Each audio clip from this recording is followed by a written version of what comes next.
Olá pessoal, tudo bem? Como vocês estão? Tudo ok? Deixa eu ver se eu estou olhando para o lugar certo. Estou olhando para lá.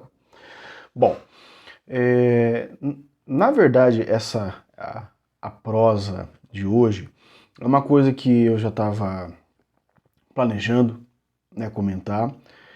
Eu atendo muitos pacientes que têm o transtorno bipolar, e já há algum tempo já me perguntam o que piora o transtorno, né?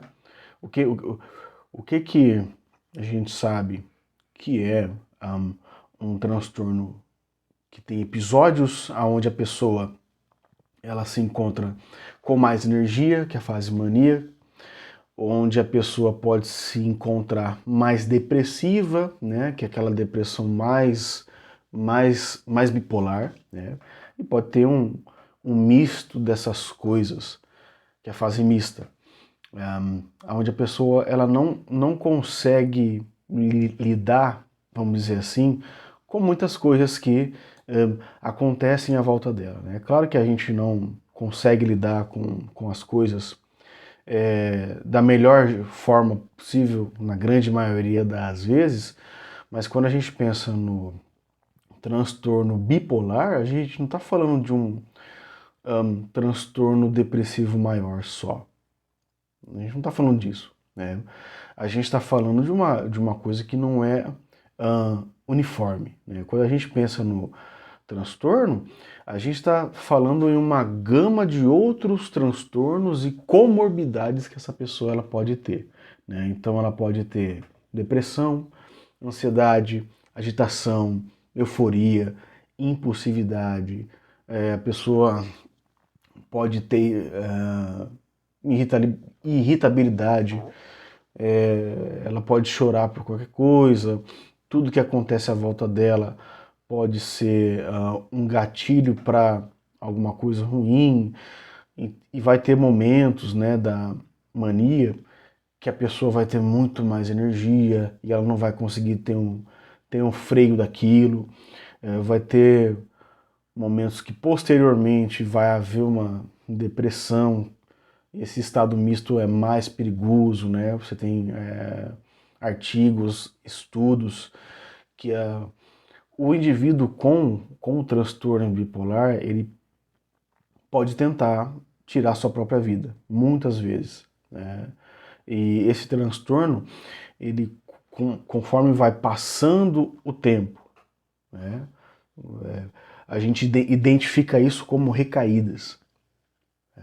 Elas podem acontecer, sei lá, uma semana a pessoa tá depressiva, na outra semana a pessoa tá com mania, ou vice-versa.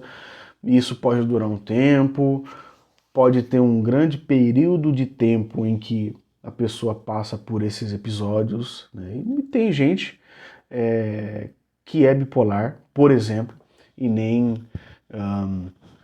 se tocou ainda que é bipolar, né? E assim, isso acontece. Só estou dando um resumo para a gente, não é verdade? Para a gente já entrar nessa questão do que piora ou não, vendo os meus pacientes, né? E vendo outros pacientes, outros artigos, né? Homens e mulheres podem ter igualmente o episódio, né? Ou melhor, igualmente o transtorno. E assim, essas pessoas elas têm que tomar muito cuidado, porque quando a gente fala de transtorno bipolar, a gente está falando de um negócio que vai ser para a vida inteira dessa pessoa. Ela tem que tomar cuidado com o seu comportamento, ela tem que tomar cuidado com tudo. Para que a terapia ela serve? A terapia ela vai servir exatamente para esse paciente, para essa pessoa, ela perceber esses momentos que ela está tendo, que está mudando o comportamento dela, né? Então, se ela começar a perceber uma mudança, ela está mais eufórica, ela está mais ansiosa, ela está com mais energia. Opa, vamos tomar cuidado porque pode ser um estado maníaco, né? Então, se ela ficar muito tempo sem dormir, pode ativar a mania. Se ela ingerir comidas que são estimulantes pode desencadear uma desregulação dos neurotransmissores serotoninérgicos. Tudo, quando a gente pensa hoje em transtorno, depressão, ansiedade, nós estamos falando de processos químicos dopaminérgicos, serotoninérgicos, tudo que envolve esses transtornos, né?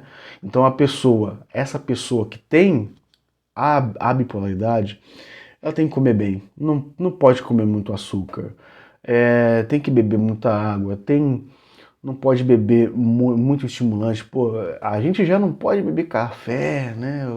A pessoa que não tem café, é o que eu falo muito café.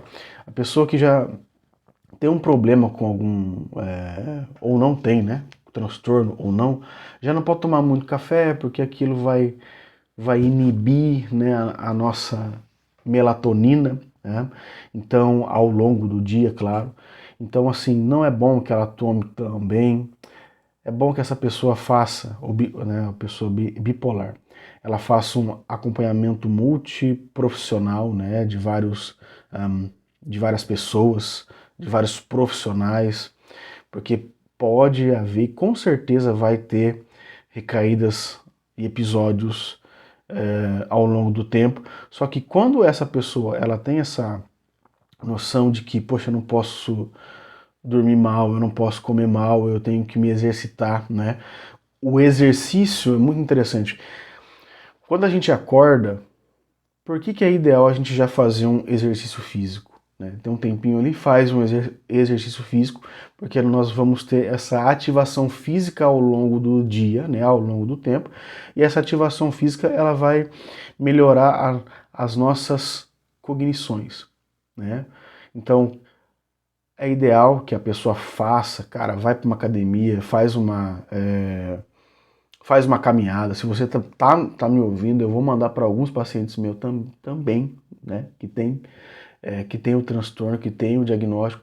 Mas se você conhecer uma pessoa que tem o diagnóstico ou tem uma hipótese diagnóstica, manda para ela esse vídeo, tá? Dormir bem.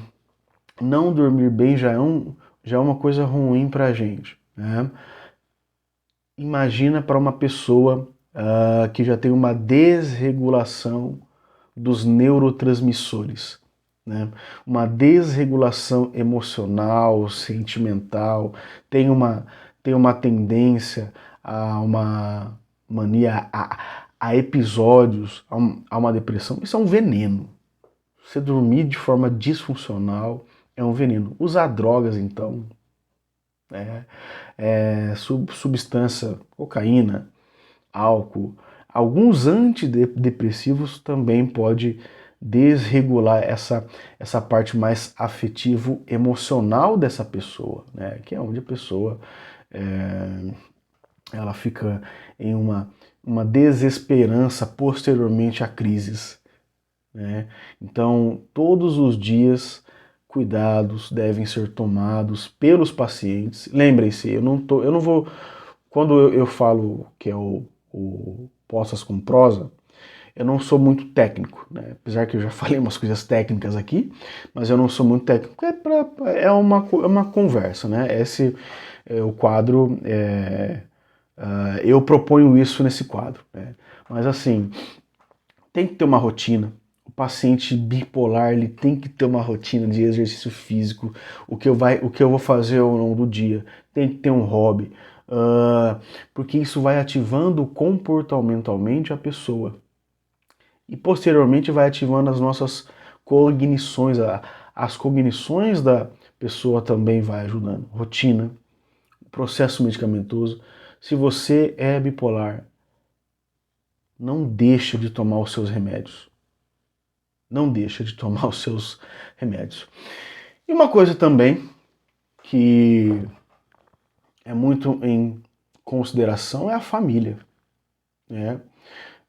A pessoa com TAB, né, com transtorno afetivo bipolar, a família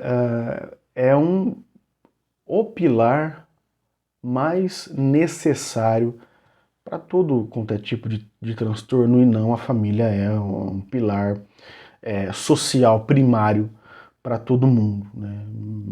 Mas todos nós precisamos de um apoio familiar, pelo menos era para ser assim.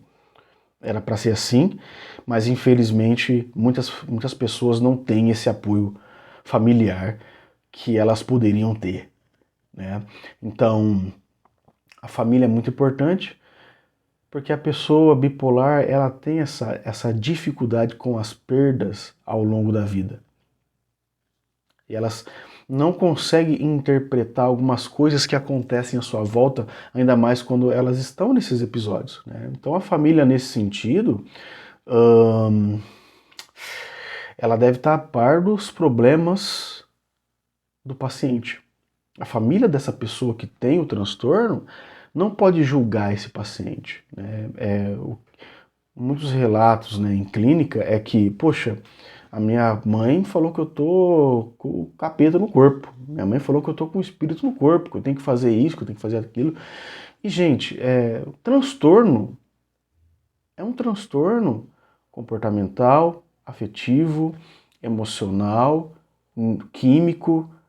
Não tem nada de... E eu não estou querendo denegrir qualquer tipo de religião, mas não tem nada de espiritual nisso. Então, isso acaba que ocasiona um esgotamento abrupto no paciente bipolar e na família também. Então, a família tem que entender que é uma doença, é um transtorno, que se levado a sério, por que é sério, Jéssica? Porque muitas pessoas não levam a sério, acho que é besteira, acho que a pessoa tá... isso é frescura, né? Nossa, isso é frescura. A pessoa tá até ontem ela estava bem, depois do nada mudou e tal. E não é, gente, não é assim que acontece.